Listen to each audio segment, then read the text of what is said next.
नमस्कार दोस्तों, आप सभी का एक बार फिर से स्वागत है हमारे चैनल विभा शर्मा 15 में। तो आइए आज सुनते हैं जया एकादशी की व्रत कथा। हिंदू धर्म में एकादशी व्रत का बहुत महत्वपूर्ण स्थान है। जया एकादशी के दिन पालनहार भगवान विष्णु और माता लक्ष्मी की पूजा और व्रत किया जाता है। साधक इस दिन व्रत रखते हैं और उनसे सुख शांति का आशीर्वाद मानते हैं। मान्यता है कि जया एकादशी व्रत में कथा का पाठ करने या सुनने से पूजा सफल होती है और घर में खुशियों का आगमन होता है। जया एकादशी के विषय में जो कथा प्रचलित है उसके अनुसार धर्मराज युधिष्ठिर ने भगवान श्री कृष्ण से निवेदन किया कि माघ शुक्ल की एकादशी में किनकी पूजा की जाती है और इस एकादशी का क्या महत्व है। श्री कृष्ण कहते हैं कि माघ शुक्ल पक्ष की एकादशी को जया एकादशी कहा जाता है। यह एकादशी बहुत ही पुण्यदायी है। इस एकादशी का व्रत करने से व्यक्ति को नीच योनि जैसे भूत प्रेत पिशाच की योनि से मुक्ति मिल जाती है। और श्री कृष्ण इस संदर्भ में युधिष्ठिर को एक कथा सुनाते हैं। कथा इस प्रकार है। स्वर्ग में उत्सव चल रहा था। इसी उत्सव में सभी देवता सिद्ध संत और दिव्य पुरुष विराजमान थे। उस समय गंधर्व गायन कर रहे थे और गंधर्व कन्याएं नृत्य प्रस्तुत कर रही थीं। उस सभा में मालवानो और पुष्यवती नाम की गंधर्व कन्या का नृत्य चल रहा था।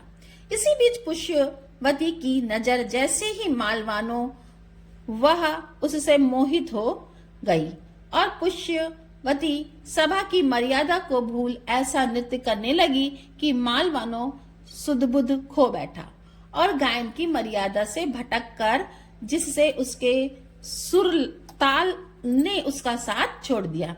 इंद्रदेव को यह देखकर क्रोध आ गया और उन्होंने पुष्यवती और मालवानों को अमर्यादित कृत्य करने का श्राप दे दिया कि अब तुम स्वर्ग से वंचित हो जाओगे और पृथ्वी पर निवास करोगे और तुम मृत्यु लोक में अति नीच यानी पिशाच योनि को प्राप्त होगे। इस श्राप से तत्काल ही वह दोनों पिशाच बन गए और हिमालय पर्वत पर एक वृक्ष के नीचे दोनों का निवास बन गया। यहाँ पिशाच योनि पर इन्होंने बहुत ही ज्यादा कष्ट भोगी। एक बार माघ शुक्ल पक्ष की एकादशी के दिन दोनों बहुत दुखी थे। उस दिन वह केवल फलाहार में रहे। रात्रि के समय दोनों को बहुत ठंड लग रही थी, अतः दोनों रात भर बैठकर जागते रहे। ठंड के कारण दोनों की मृत्यु हो गई और अनजाने में ही जया एकादशी का व्रत हो गया और ऐसा हो जाने से दोनों को पिशाच योनि से मुक्ति मिल गई। अब मालवानो पहले से भी सुंदर हो गए और स्वर्ग लोक में उन्हें स्थान मिल गया। देवराज ने जब स्वर्ग लोक में उनको देखा तो वह चकित रह गए और पिशाच योनि से मुक्ति कैसे मिली, उन्होंने उनसे यह प्रश्न किया। मालवानों की जया एकादशी का प्रभाव है।